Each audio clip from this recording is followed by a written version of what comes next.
Elevated level.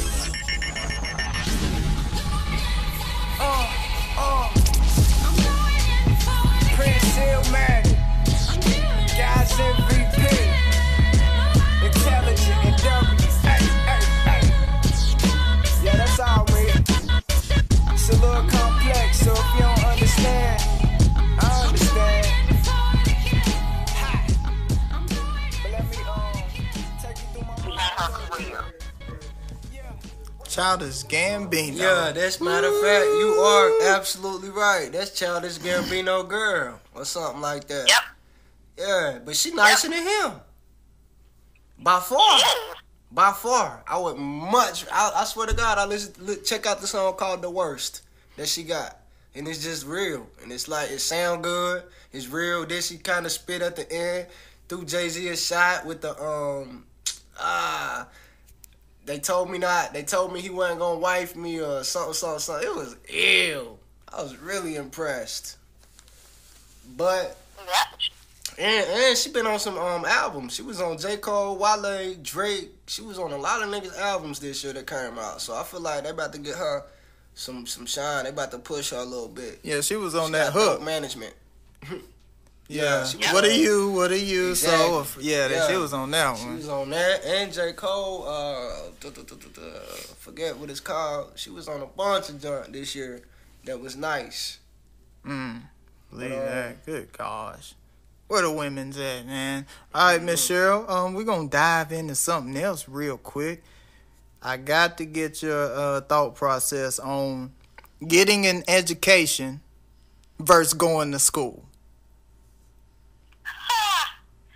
You're hitting my life right now. Why do you keep doing this to me? Well, you know, yeah. Might well, yeah. Be like that sometimes. You know, my We're gonna senior miss in beats. high school. I'm 18, so, we're going through the college process.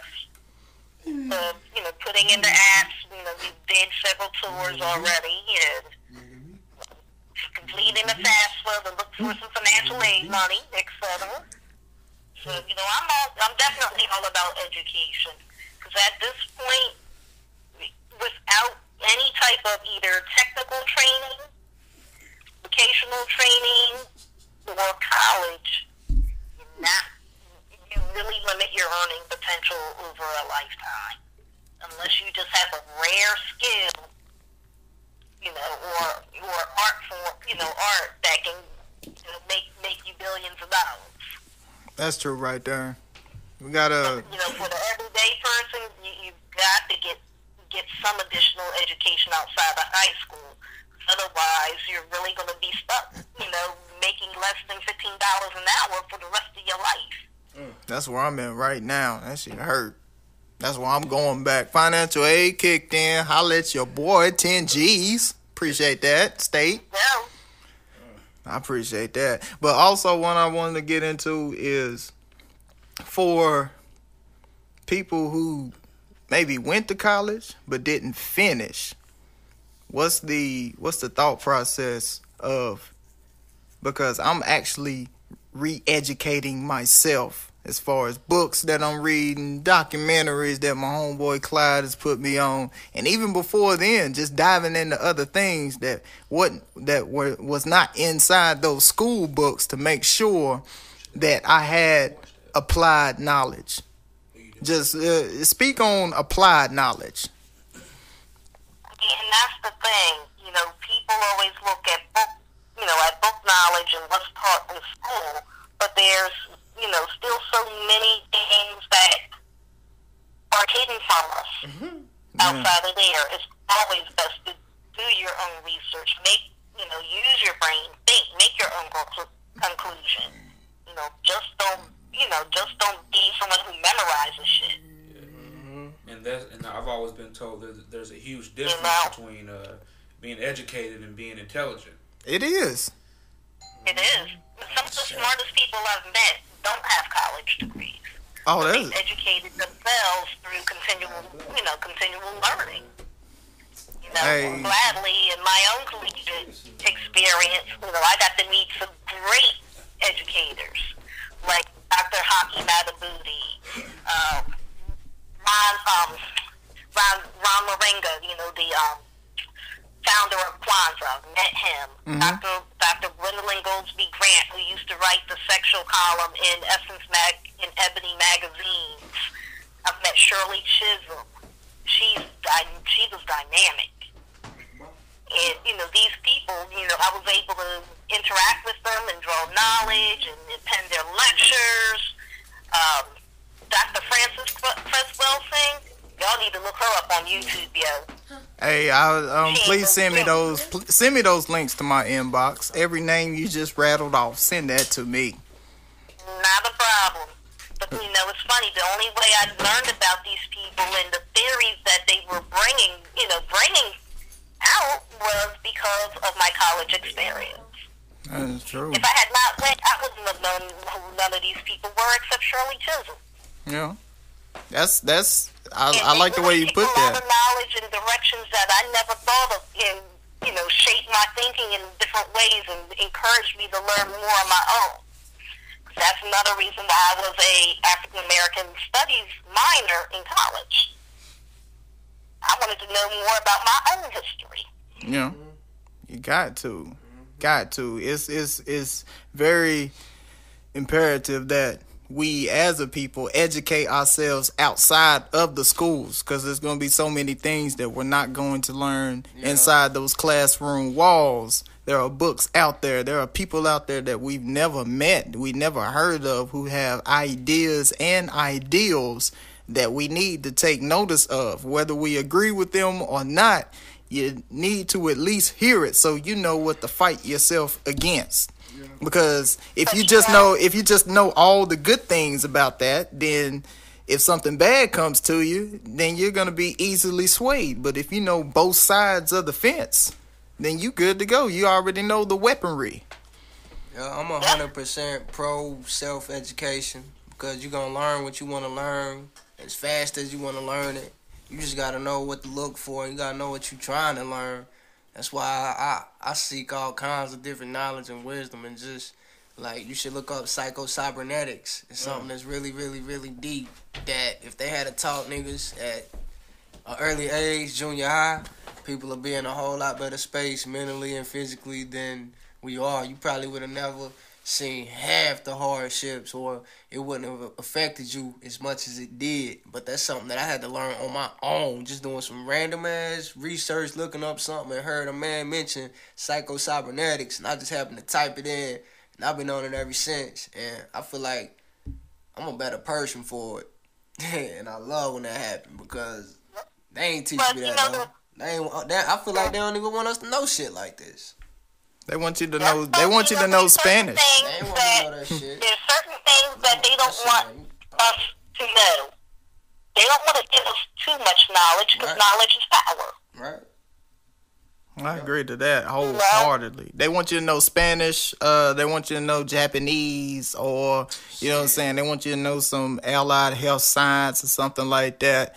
No. They want you to know how to take care of their stinking ass. They want you to be a CNA. They don't want you to be the doctor. They don't want you to be the psychiatrist. They want you to be the goddamn, excuse me, man. They want you to be, taking care of them. If that, shit, they probably still want their own people, shit for them like that, but they want people to be running McDonald's. I mean, and think about it. Being a CNA is easy. It's easy. Being a doctor is hard.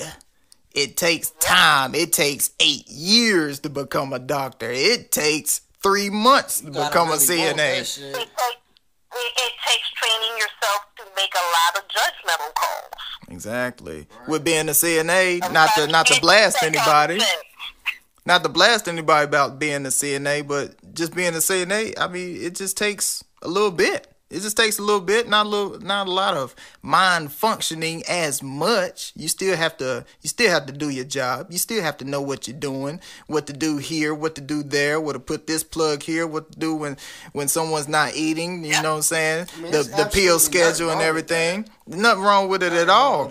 But to be a doctor is so far out there. You have to go through training, as you said. You got to go through this year. You got to write this paper. You have to be inside. That shit starts when you young. people that say, okay, I want to be a doctor, they already making straight A's in AP. You know what I'm saying? That start when you young as hell. You can't just be a senior in high school and be like, oh, I think I want to be a doctor unless you fucking brilliant. You got to be training yourself from young. Your people got to put that in you when you a kid. Nothing less than a 98. Nothing less than a 97. Because if you really trying to be what I am, I'm a doctor now. If you want to follow in my footsteps and, you know, do what I'm doing, you got to go such and such hard. You got to be dedicated. But, the conversations is a whole lot different. Determines your path. It really does. Right. It really does. If you want to be a basketball player, what do? They put you at practice. They put you on AAU squads. They put you on summer league. They put you on winter league. They put you on fall league. Whenever you playing for the school, you play for the school. Outside of that, everything is 24/7 basketball. If you becoming a lawyer, they make sure that you get to know the right people. So whenever you get out of school, you can do your internship and do all this and do all that. So the upbringing really does matter. Man, I wish I had Jackson in here right now. It'd be going ham. You know. It'd be going ham on that right now. But Cheryl, I hate to take part from you, but I like to introduce Miss Sherika Turner in the building once again. This is her third time coming in for the podcast. She only spoke once. Last time we ended a little bit right before she came. But I'd like to introduce her to the podcast. Sherika, say hello. Hello, what's up? What's up? Girl, you better speak up. I'll cut you with a spoon. But I don't want to. I got you, man. Sure, we're gonna take 5. We're gonna take 5. We're gonna take 5. We're gonna take 5. We're gonna get back to you. All right.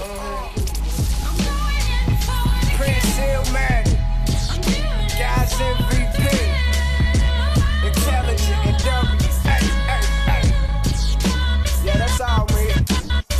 It's a little complex, so if you don't understand, I understand.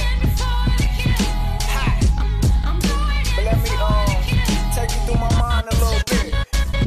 Yeah, what's understood don't got to be explained. But since y'all don't get it, then let me explain. I'm a lyrical kush blunt. This beat is the flame. I don't smoke instrumentals just so I can entertain. I'm in my own lane, spitting like a chopper. My biggest thing is Des Bryant's treatment by the media. They hate Des Bryant. He is not the perfect. He is obviously nowhere near perfect. You know, he doesn't do everything right. He's a very emotional person. But also having, spoken with someone who grew up with him, knowing his background, this man's come a long way, but nobody recognizes that. It really has. They don't have to do a 30 for 30. That every time we turn around, it's like, he's damned if he does, he's damned if he doesn't in the media at this point. That's true. Yes, did it show that he was a team player by leaving the field with 1 minute left? No. However, if he was standing over there and you're seeing him arguing and cussing out every one of his teammates, they still would have talked about him. So, what does he do? He tried to take the upper hand and they still slashed him in the media. And nobody ever talks about him giving, $20,000, to different children's charities in Dallas. They never talk about him spending his, off practice time in children's hospitals trying to cheer kids up. They never show his good side. He does have good qualities, but that's not what I guess the world wants to know. It's not a juicy story. Like they perpetually do this to black athletes, even though, all athletes have made mistakes over time, but the ones that the superstar black athletes make seem to be exaggerated in the media. Oh, they are. They are. Seen what happened to Riley Cooper. That story came and went. It came and went quick. He said nigger, and 2 weeks later, it's over. That's pretty much it. I'm right up there. My ex-husband works for the Eagles. He can't stand it.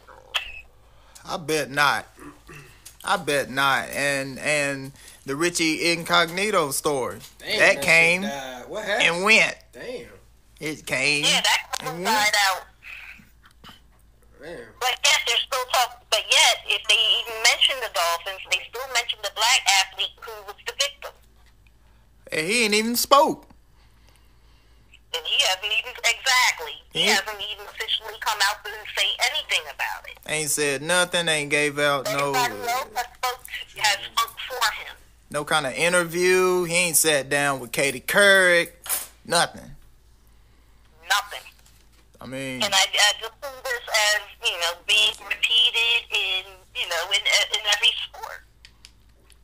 that is. Especially the NFL. Okay. I mean, I use it for music, but if you ain't gonna use it for music, then it's pretty good. I need the fast one. That is true, though. Especially for the black athlete, it's like the college rules. Whenever you play college basketball, it's got the one and done. It's got the one and done rule where you can just go to college for 1 year and then you leave. I mean, some people go back, but not everybody's going to go back to school, especially when you already got millions in your pocket. Exactly. So it's like a setup for failure, almost, because not everybody who goes to the league stays in the league. I mean, a lot of them dudes that you watch on Saturday playing college basketball, you know what I'm saying? They might make it to the league, and most of them don't. They got to go overseas now because, you know what I'm saying, they ain't got nothing else. They just like they graduated out of high school with just a high school diploma. When it comes to those age limits, that's one place where I can applaud the NFL because they can't come out in 3 years. Year to be eligible for the draft. Yeah, 3 years. They at least get 2 years of education behind them to fall back on, versus either coming straight out of high school or just doing 1 year of college. And 1 year of college, they still don't get enough discipline to be able to be successful athletes on a pro level. Unless they are just that naturally talented. Especially if you go for 1 year. I mean, you go for, that fall semester, then the season's over in March. So you got March till the end of the semester. You ain't really going. You ain't really attending all your classes because I mean, yeah, they might be able to declare you academically ineligible, but they going to let that fly. Of course they going to let that fly. And, but even with the colleges, is more about their money and their image than the players. Of course, it's always a business. It's a business. If high school basketball could get a little bit more, I mean, they got the games on ESPN and McDonald's All-Americans and stuff like that. If they could get more, they would get more out of it. No, they are getting more out of it now. They're hopping on that. Think about it. South Florida has one of the biggest gambling rings for high school games and AAU games than any other state in the U.S. Hey. All around football and basketball between Fort Lauderdale and Miami, Broward and Dade County. I seen the Sports Center special, the 30 for 30 on the gambling on the football. That's actually real. Or when people go to the JUCO college beforehand, they getting paid while they there, and then the coaches and the coaching staff is getting money on top of it to see if he gonna go from let me give someone arbitrary that's fake, like a Florida State A&M. They get money to see if he gonna go to Miami or Florida State. Yep. So it's money all on the table, and that's starting from you a teenager. You don't really have anybody to lean on or anything like that. You just going in. Pretty much, like you said. I mean, from the bottom up, it's a business at this point. It's always been a business. Probably even when you all were growing up, because I think we all might have about a 10-year age difference. But, me growing up, at 12 years old, we just started playing pickup games of ball on the court, We didn't have AAU and this camp and that camp and this after-school activity. We just got together and did what the hell we wanted to. That's true. Get your girl, get a girl. Basketball, volleyball, kickball, baseball. podcast. That was real. But growing up, we did whatever we wanted to. Now everything is so structured because you're starting the business so early. These kids don't have a chance to even be a kid. Yeah, that's true. Because you playing ball all year long, whichever it is. Whichever sport it is, whether it's tennis, golf, baseball, they play baseball year long. And that's already a long sport. I mean, as much as I hate to say it, you could probably put a pair of jacks in front of a kid and they won't know what the hell it is. Yeah, that's true. Especially when you They don't know what is. They don't know what dodgeball is. They don't know wall ball. Nah, they don't know nothing about that. They don't know nothing about that. They're intramural sports. And wall ball is how we refine our pitching skills.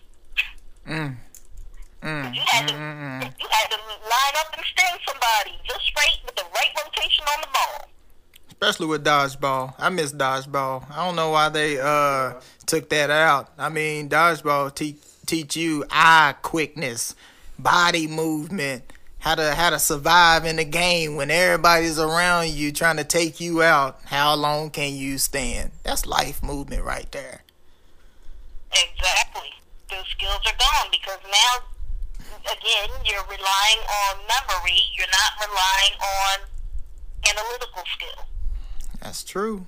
That's true. Clyde said it earlier. It's the difference between remembering something and actually having some knowledge. I mean, I'll tell you like this. I made it through high school by just reciting. Whatever I knew was going to be on the test, I recited it. Make sure I knew it. Bam, it's over. I done forgot about it. Hey, Clyde, break down the difference between education and intelligence again. Being educated means you're simply able to remember a curriculum that's passed down from each generation. Being intelligent means that you can apply that education. Applied knowledge, right there. Right. Damn, game time.